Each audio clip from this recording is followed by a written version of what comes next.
to tell you the quick history, I liked order as a kid, and I can remember liking my games stacked up on the top shelf of my closet. I thought that was so beautiful. But I got teased all my life for liking order, so I was ashamed of that. I was very embarrassed. And someone commented on my slides one time being organized. I was just so mortified, like, oh, how did I do that? How did they see that? And so I was just keeping it very closed and close to my heart. And in the late 90s, I got a virus for my son, that cytomegalovirus, CMV, very common. And it should have taken me down for a weekend, but and I know why now, my adrenals were just shot, so I went down for 2 years. I was literally in bed, on the sofa, on a lawn chair for 2 years. And I started feeling, let me shut this window, oh dadgum. So I remember getting off the lounge chair one day on the deck, and I knew that the health was coming, the window was coming. And so I just prayed, I go, God, what do I do for the rest of my life? And that was that simple, and that was how much prayer was involved. And I almost audibly heard, help people get organized. I went, that's funny, that's weird, but that'd be fun.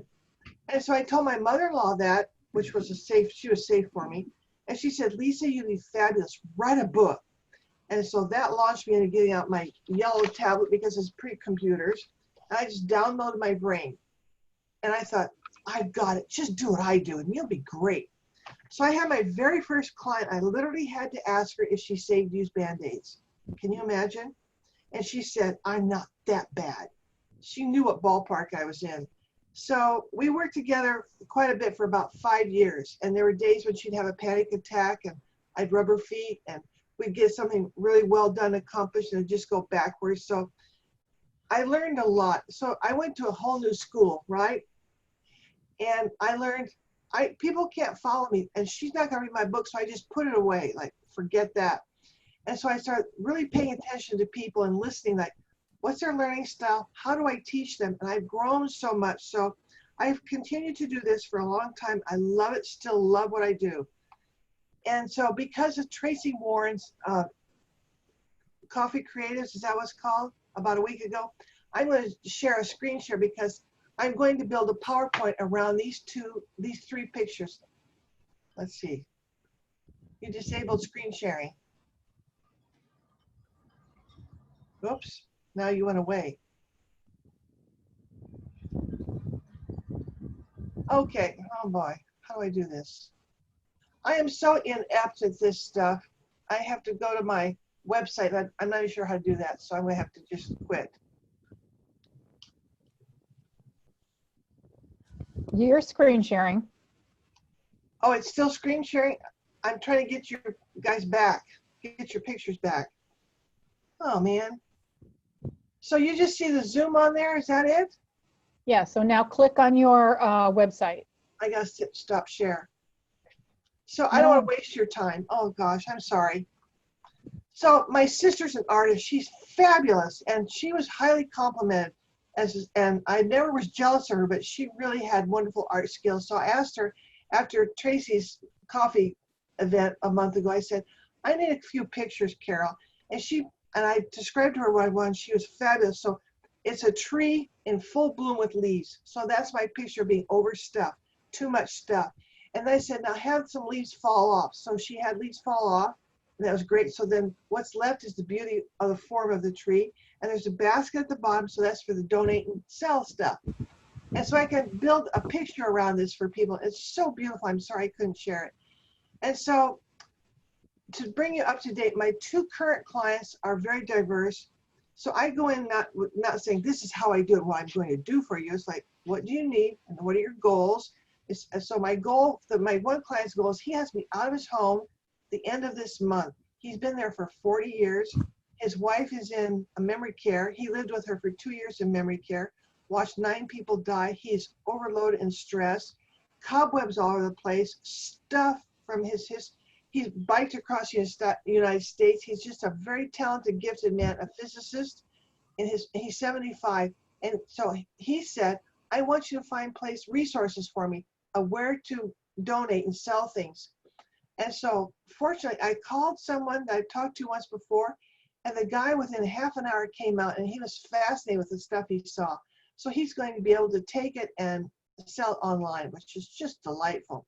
Then his other question was, I have very valuable things. I don't want them in a bank deposit box. So all right.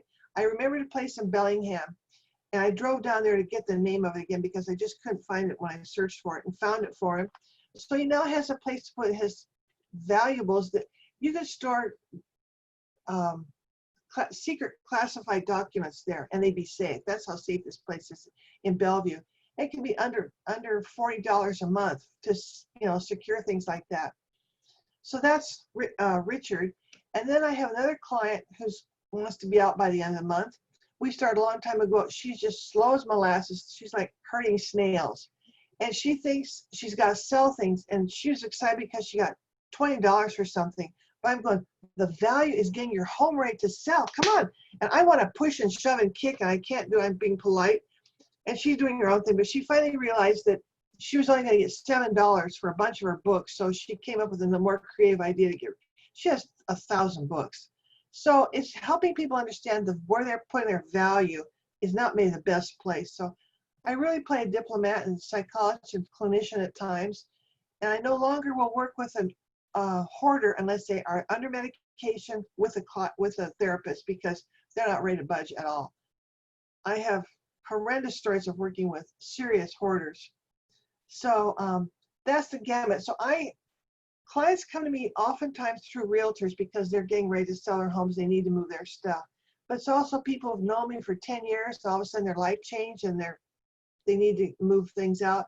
And so my key question I ask people, I hope you've all heard it, but here it is again. If you had to, could you list your house in 30 days? And if that causes whiplash, great, Christina, that was nice. I saw that eyebrow. That was good. That's a great place to be. But if you know it's going to be a panic attack and stressful nights, now's the time to get started. Okay, thank you. To start letting things go. So my favorite place, I'm in the Bothell area, is Helping Hands.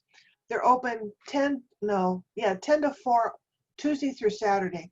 I drive in with my trunk empty except for I want them to take out, and they haul it out. And Marcia, the big blue truck, is not working now. It's really sad because we need that. People are really hurting for where to donate. And so that's often my question. So I had to wait for 10 minutes in line at Helping Hands recently, and I was just shocked because normally I just drive straight in and drop it off. But obviously a lot of people are going, I have a lot of stuff around my house. I think I'll get rid of it now. So I did a trunk gifting party this weekend. I had stuff in my trunk to go to Helping Hands. I opened up my trunk with the women I was around. I said, what do you want before I go to Helping Hands? So they took out a few things. So that was really fun, as opposed to inviting them over to my house and looking at the dining room table. So my time's probably close to being up. Any questions? That's your time. Thank you. Yay, thank you, Lisa. If you have any questions for her, please put them in the chat. That would be awesome. The chat gets saved later, so it helps me later for sharing out notes. So Lisa, if you have information you want to continue to share, the Helping Hands or whatever, you can put that in the chat and we can share that in our group. So that'd be great. Yeah. I gotta stop the recording. Yes.